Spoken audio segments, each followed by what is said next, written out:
Hello guys, nato na. Darating lang namin dito. Kawas lang namin gayong trabaho.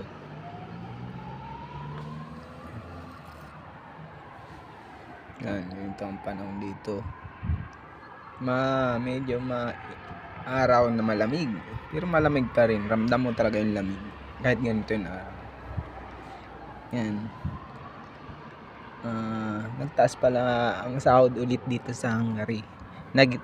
Dating 295,000 for rent. Naging naging 317,000. Pero hindi kami pare-parehas. 313, 315, mga ganun. Depende sa agency kasi. Pero okay na yun, at least tumataas. Yung sa tax naman dito, pare-parehas na. Wala nang may 3 anak, wala nang pre-tax. Lahat na may tax. Yun. Yan, tingnan nyo.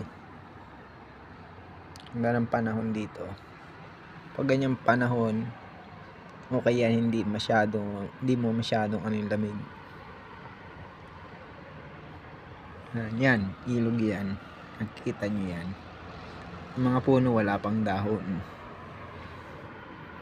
Spring pa lang. Pero winter pa din ngayon dito. Lamig. Kaninang umaga -4 ang temperatura. Pasok na kami, ang lamig eh. Pag awas namin sa work, ganito na. Malamig pa rin pero hindi gaano. Hindi katulad kaninang umaga. Yan. Ang oras pa lang dito ay 3:36 ng hapon.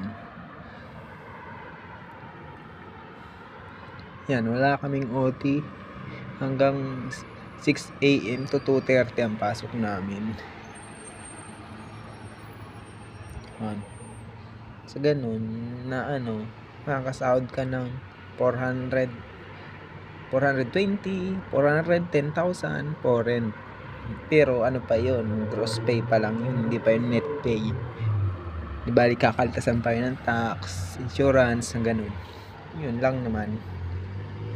So kung 400, matitirang ka lang doon ng siguro ng 240, 250. Kasama na doon guys yung mga bonuses at allowances sa company.